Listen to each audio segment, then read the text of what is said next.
Recording.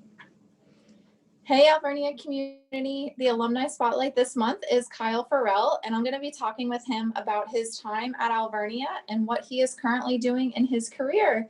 Hey, Kyle, how you doing? Hi, I'm doing well. Thank you for having me. Yeah, thank you for being our alumni spotlight. Of course, always happy. So can we start off by you telling us what your degree is? Yeah, so I graduated in 2017 with my bachelor's in accounting and a minor in economics, and then decided I loved it so much I went back for 2 more years to get my master's of business administration. Wow, that's awesome. Mhm. What did you want to do with your degree when you were a student? Did you know what you wanted to be in your career? Kind of. It took me a little while to figure out what I wanted to do, but I think originally I wanted to be a CPA with a track to being a CFO in the private sphere, but that didn't really work out. It's not really what I wanted to do after doing some internships, but originally going to school and throughout my time at Alvernia, I wanted to be a CPA. That's good. So then what's your current employment? So currently I'm an account support specialist with Hometown Provisions. It's a wholesale food service company, and we focus on logistics and stock order support. So basically we make sure that everyone gets what they need to get in a timely manner so that way they can run their business. And then on the stock order support side, we try to maximize our capacity and our efficiency by making sure we have things stocked locally as well as remotely. Okay, so can you explain kind of what you do on a daily basis in your job? I mean, I don't know if every day looks similar for you or if every day is totally different. Yeah, every day is kind of different. It kind of just depends on what's going on in the world. We handle a lot of supply chain elements. So if there's anything that's going on in the world in terms of supply chain, we pretty much get affected by it. So day in and day out, it's a little different. Majority of the days are focused on just trying to make sure that we have our orders going out to our customers and that we're doing that in an efficient manner, just so that way we don't have a ton of overhead. And so we're maximizing the potential that we have as a company ourselves. So day in and day out, I'm routing orders, making sure that things are stocked locally, taking in any customer questions that they may have about their orders, while also trying to do some analysis in terms of our sales and how our company is doing from an operating standpoint. So every day is a little different, but we kind of have those cool little nuances that we get to do on a daily basis, which helps us get in touch with our customers. Sounds like you have some pretty busy days though. Sounds like a lot of work. Yeah, it's well worth it, but they are very busy. So how, out of curiosity, how is COVID kind of affecting you being able to get those and, supply it out? Yeah, that's COVID, I think, has hit everyone hard, and we do a lot with local distribution. So we're based out of Willow Street, so anywhere within a 3-hour radius of us. So we go to Delaware, Jersey, up to Reading, different places like that. So for us, having all those local customers, we've seen how it's impacted small business specifically. While we are wholesaler, we do have a lot of mom and pop companies and different restaurants in the area that work with us. So we've seen a ton of shortage in plastics. Containers are very hard to get by just because imports are hard to get in. So we've seen a lot of shortages when it comes to that, as well as the chicken industry. They've been hit pretty hard. There's a lot of different alternatives that they're given, which are kind of out of the box, but it's very interesting to see. So chicken, plastic, things like that. We've seen a lot of supply chain issues, and I think it's hard to get imports in right now just because there aren't enough containers. So kind of getting any product in is challenging unless it's a perishable item, which is what our kind of go-to is at Hometown. We're the perishable portion of Clark Associates. So it's been a little easier for us, I would say. We've definitely been hit by it, but because we have local distribution, we're able to kind of get things in and get things out in a pretty quick manner to our customers. That's good then. That's good to hear. Yeah. What makes you most passionate about the work that you're doing there? Yeah, I think it's the people, not only the people that we serve, but the people that we work with. I love working with my coworkers. We have a great team. We're a small team, which makes us close knit.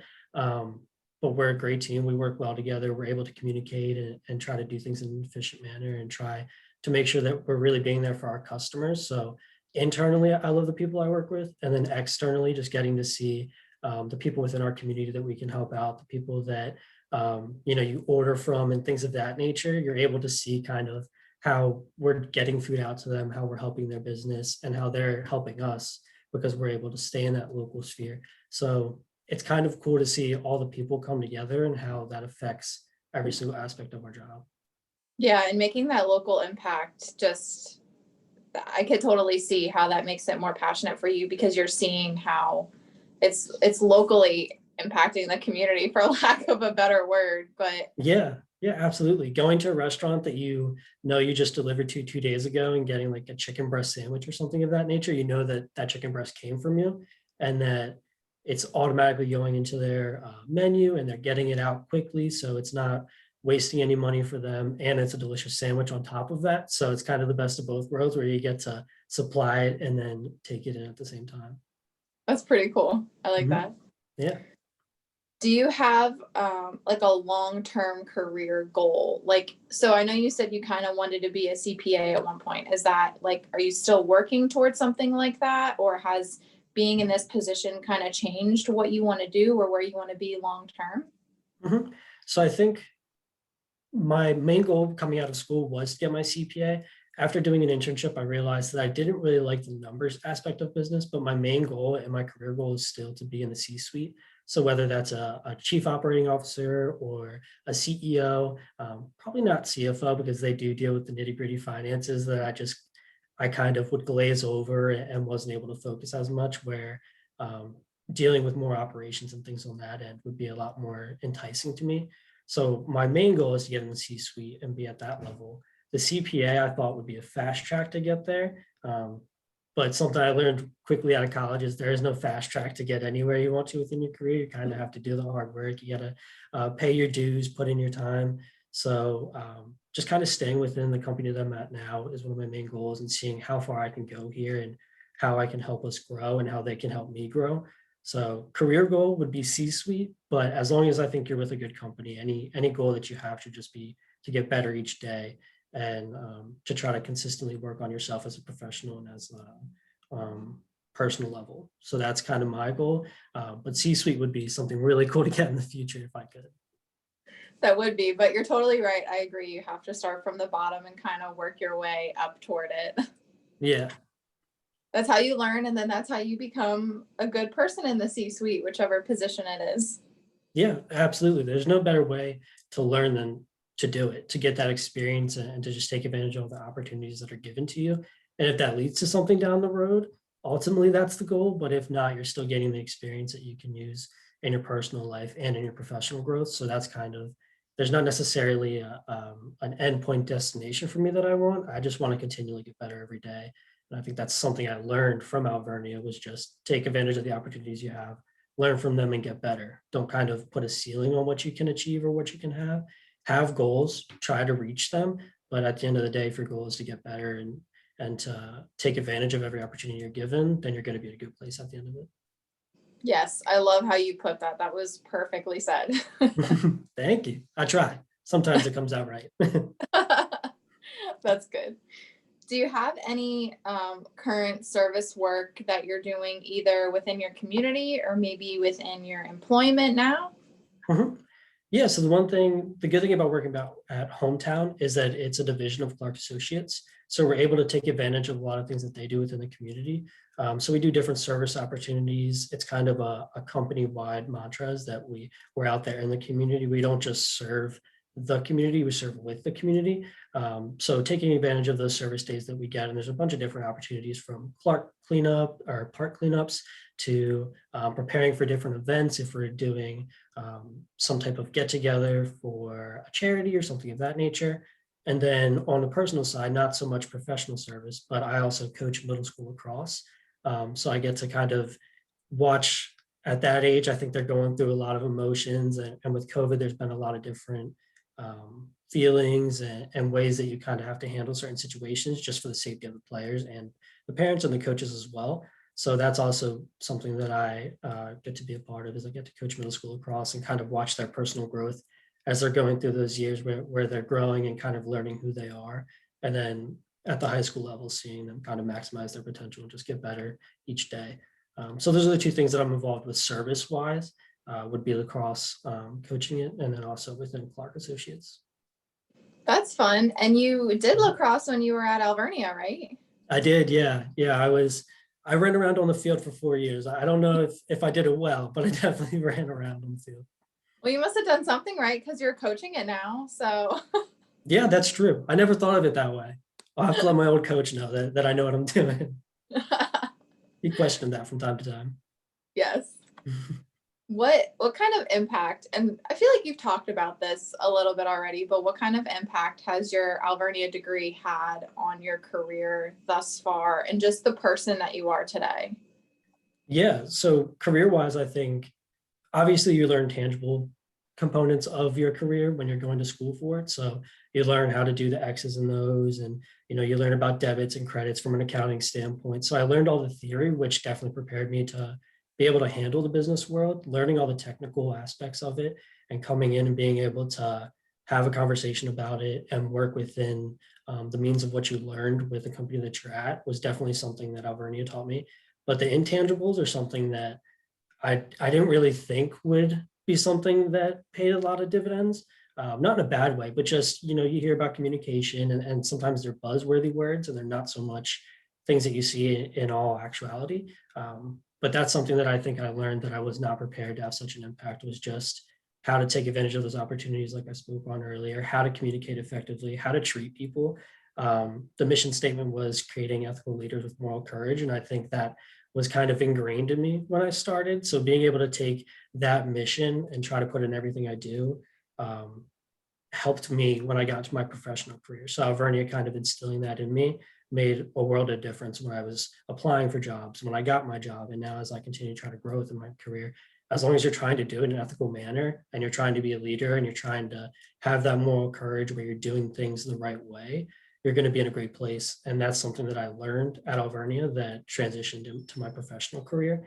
And then also those intangibles, the things that you don't really get to see on a daily basis. You don't even know that you're working on probably half the time, but once you're out there in the real world and you get to put it into effect, it pays a ton of dividends over and over. And that's something that I think Alvernia taught me that I'm so thankful for. And then also how to treat people nicely. I mean, empathy is something that it's hard to learn, but once you learn it, it can be a huge tool. And I think at Alvernia, I was able to kind of hone in on that skill and gain that skill and try to work on it day in and day out. And that's something that has helped me a lot as well. Wow, that's so important. And the fact that you recognize that Alvernia did that for you and remember that mission statement, I mean, that just says something in and of itself and how it's affecting your personal and professional life and how you're like consciously thinking of that and putting it into what you're doing.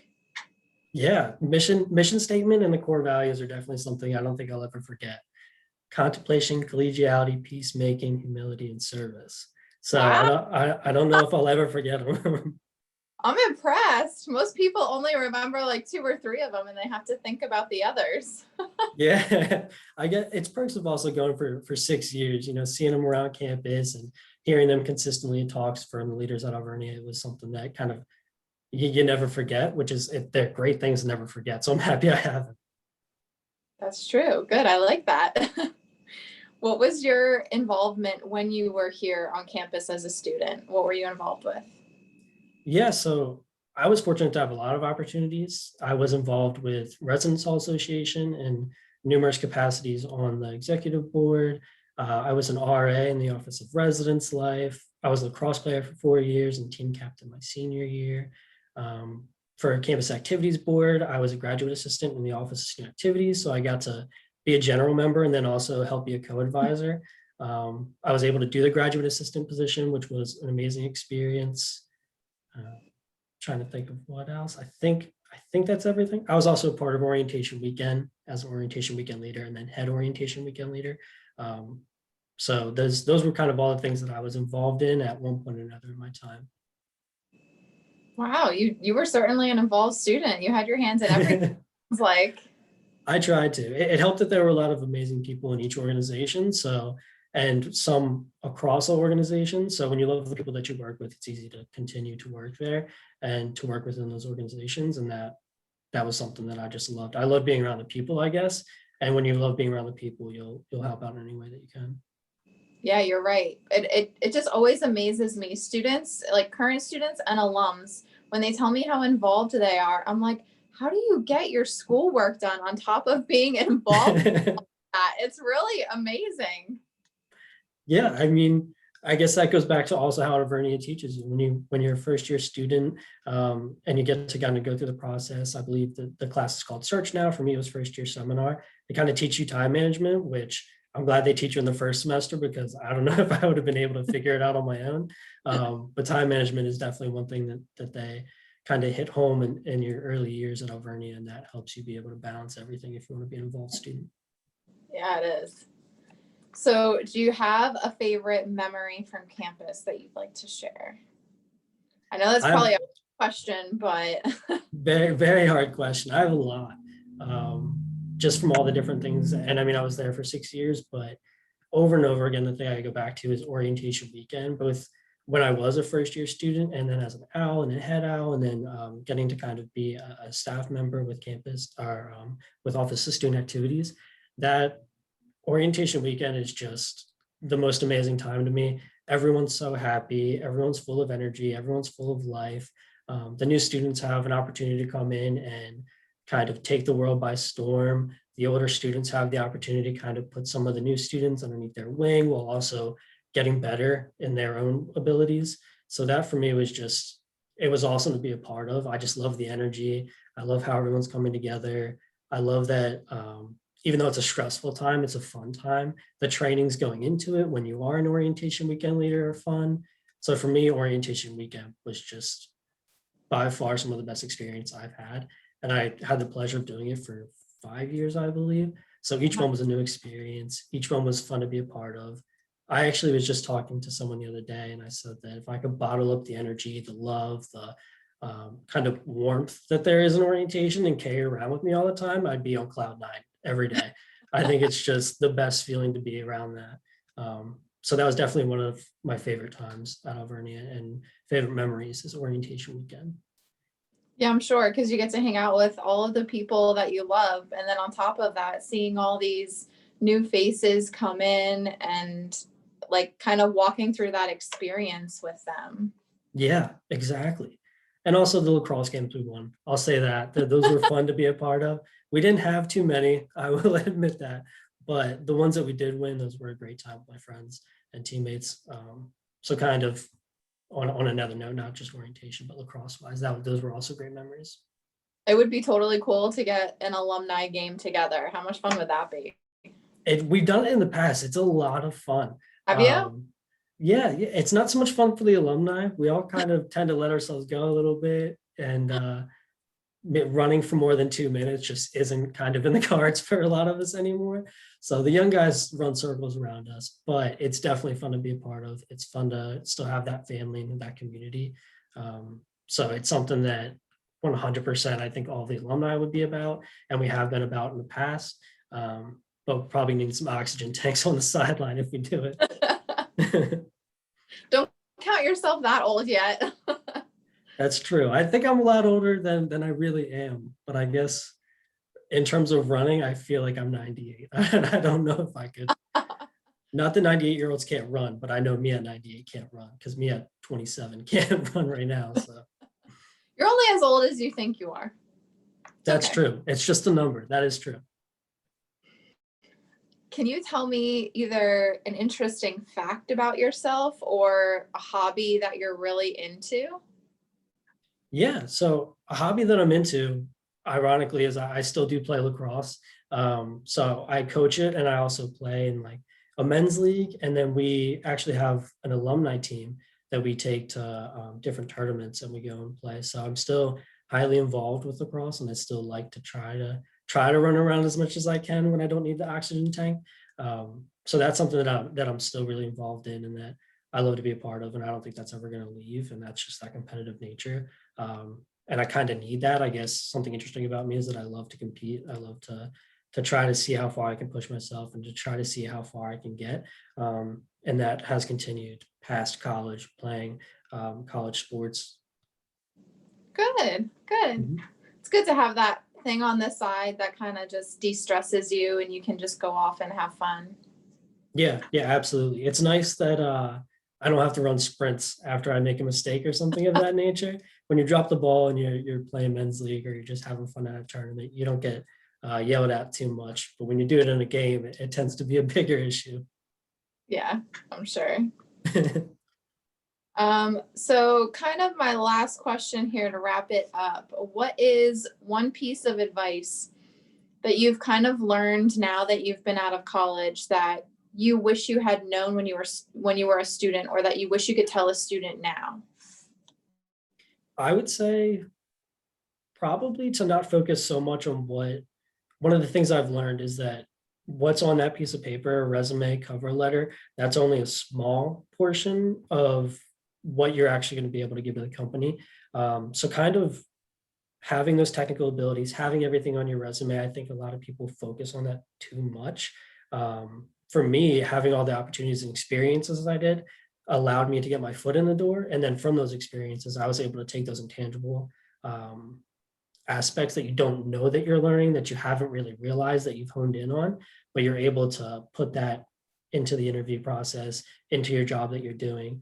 So I guess a piece of advice I wish I had been given or that I would give someone else is focus on those intangibles, focus on just trying to get better each and every day. Don't worry too much about that piece of paper. Resumes are important, but and cover letters are very, very important. I'm not trying to diminish them. But focus on everything that's not going to be on that piece of paper as well. Don't just worry about trying to have a stacked resume, or don't just worry about trying to be in all the organizations but not really being active in them. Get involved, be in one or two organizations. If you can handle more, absolutely, but try to, whatever you're doing, be all there, and then take those intangibles that you're learning and put them into um, practice, and try to develop those as best you can, because the technical abilities are going to be there from what you're learning in class, but everything else is something that you have to do on your own, that you have to actively work on. So if someone would have told me that, I would have probably focused a little more on them in my earlier years, and then I would have come out in a much better place. Not that I came out in a bad place, but I probably would have been able to hone those skills a little better than kind of playing catch up the way I did, because my involvement happened a lot more towards my later years, whereas early on, I think if I would have got involved, it would have helped me immensely. Yeah, that's a really good point, because I feel like that's not talked about enough. Is like the big focus is on your resume and cover letter, and like you said, that is important, but it doesn't really tell all of who you are and your personality and those skill sets that you can't really write down on a piece of paper. Yeah, absolutely. I think those are the most important things that, in my opinion, I've noticed that employers are looking for. Um, and that the resume gets you in the door, but then once you get in the door, what are you going to do with that opportunity? And that's where all the other aspects come into play. So if you're focusing on them and really trying to grow, and you're continuously doing that, then you'll have no problem with the interview processes, and you'll be able to have a fully functioning career as long as you want. Yeah, and I think like you said earlier, it's all about making the best of the situation that you're in and the opportunities that you're presented. Yeah, 100%. Take every opportunity you can. That's the biggest piece of advice I would give to anyone. And that I tried to follow myself in my later years, was just, if there's an opportunity, try to seize it, and then be all there when you're there. Don't just go in with, you want to put on your resume. Go in there trying to make an impact. And if you do that, you're going to come away with great experiences, and you'll still have a nice thing to put on your resume. So Very true. And what a great note to end on. Well, thank you, Kyle, so much for your time. I really appreciate it. And I hope everyone, you love this interview. Thank you so much. thank you for having me. I hope everyone enjoys it. Bye. Bye.